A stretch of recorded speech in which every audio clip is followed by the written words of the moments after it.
నీ తప్పులు నేనెరుగుదును, నీ శ్రమలు నేనెరుగుదును, నీ దరిద్రత నేనెరుగుదును, నీ బాధ నేనెరుగుదును, నీ స్థితి నేనెరుగుదును, నీ సమస్య నేను ఎరుగుదును.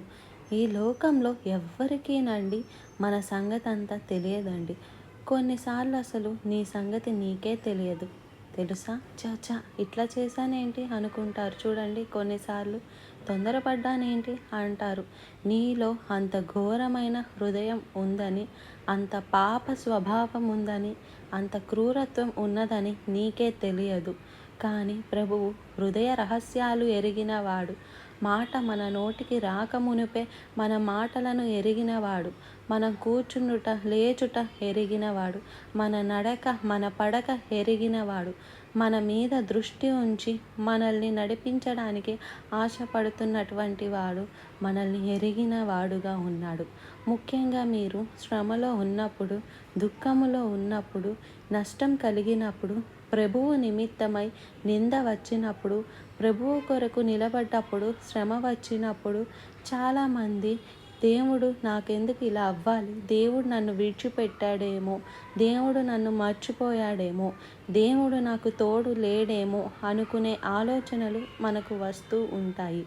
ఈ రోజున ప్రభువు నీతో చెబుతున్నాడు, నేనెరుగుదును. నన్నెరిగిన ప్రభువు ఉన్నాడండి. నా తల్లి గర్భంలో పిండముగా ఉన్నప్పుడే నన్ను ఎరిగాడు ఆయన. నా భవిష్యత్తును ఎరిగినవాడు ఆయన.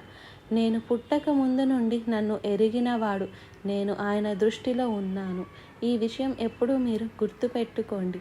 మరి ముఖ్యంగా ఎవరు క్రీస్తు కొరకు తహతహలాడుతున్నారు, ఎవరు ప్రభువు కొరకు బ్రతకాలని ఆశపడుతున్నారు, ఎవరు పాపము నుంచి బయటపడాలని కోరుతున్నారు, ఎవరు క్రీస్తును రక్షకుడిగా విమోచకుడిగా అంగీకరించాలని ఎదురు చూస్తున్నారో అలాంటి వారి మీద ఆయన కనుదృష్టి నిలువబడి ఉందండి. ఎవరైతే బలహీనమైపోతున్నారో, హెల్ప్లెస్, హోప్లెస్, ఇంకా నా చేత కాదు అని బలహీనులు అయిపోతున్నారో, మన కళ్ళు తిరుగుతున్నప్పుడు చూడండి ఇలాగా అలా అలా ఊగి డబక్కన పడతారు కదా. అంతేనా? టబక్కన పడతారా? ఓకే, ఎప్పుడు పడలేదు కదా. మీరు హాయిగా కుర్చీలో కూర్చున్నారు, జాగ్రత్త పడతారు. ఓకే, ఎప్పుడైతే మనం ఇట్లా అంటుంటామో గబక్కన వచ్చి మనల్ని ఆదుకునేవాడండి మన ప్రభువు.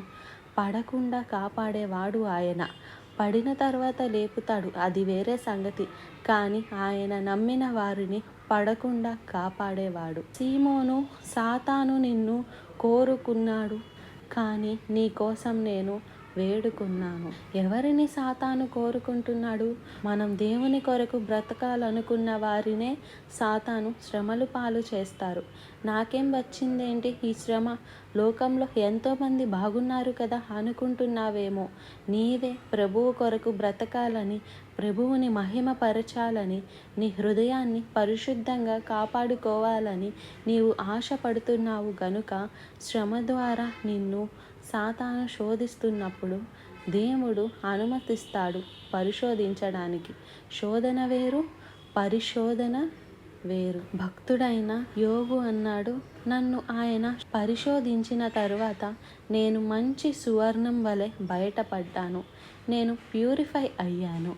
నేను మరింత శ్రేష్టమైన భక్తుడిని అయ్యాను. దావీదు అంటున్నాడు, శ్రమ నుండి ఉండుట నాకు మేలాయను. శ్రమలో నేర్చుకున్న పాఠాలు ఒక వ్యక్తి బ్రతుకులో మరి ఏ యూనివర్సిటీలో కానీ, ఏ పుస్తకాలలో కానీ, ఏ గూగుల్లో కానీ ఎక్కడ నేర్చుకోలేడు. శ్రమలు మనకి పాఠాలు నేర్పిస్తాయి. శ్రమలు మనల్ని ఇమ్యూన్ సిస్టమ్ పెరిగిందంటారు చూసారా, మనకి బలం, శక్తిని అనుగ్రహిస్తాయి.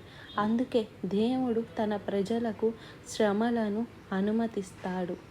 శ్రమలో ఉన్న సంతోషం, అడ్డిగుండంలో కూడా సంతోషంగా ఉన్నారు శద్రకు, మేషాకు. కారణం ప్రభువు ఉన్నాడండి. ప్రభువు ఉన్న చోట గంజైనా అది ఆనందకరమైనది, రుచికరమైనది. ప్రభువు లేని చోట పంచభక్ష పరమన్నాలు ఉన్నా చాలామంది ఇళ్లలో టేబుల్ నిండా భోజనం ఉంటుంది, తినరు, గొడవలు పెట్టుకుంటారు. కొంతమందికి తింటే అరగదు. ఏంటండి, రకరకాల మాత్రలు ముందు వెనక వేసుకోవాలి. కానీ దేవుడు నీకు తోడై ఉన్నప్పుడు నువ్వు తిన్నా తినకున్నా నీ హృదయంలో ఉన్న నిజమైన సంతోషం, సంతృప్తిని నీవు కలిగి ఉంటావు. ప్రార్థన. పరిశుద్ధుడా, ప్రేమగల తండ్రి, ఈ ఆవరణలో కూడి వచ్చిన నీ బిడ్డలను చూడయ్యా. లైవ్ ద్వారా వీక్షిస్తున్న వారందరినీ ఒక్కసారి చూడు నాయన.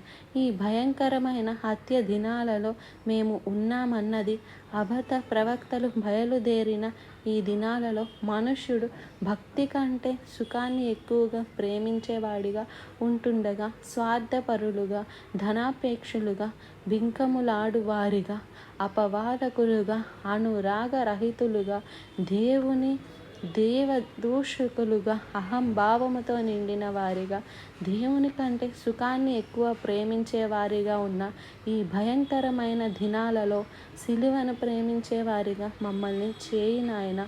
శిలువ శక్తిని పొందాలని ఆశ మాకు దయచేయి నాయన.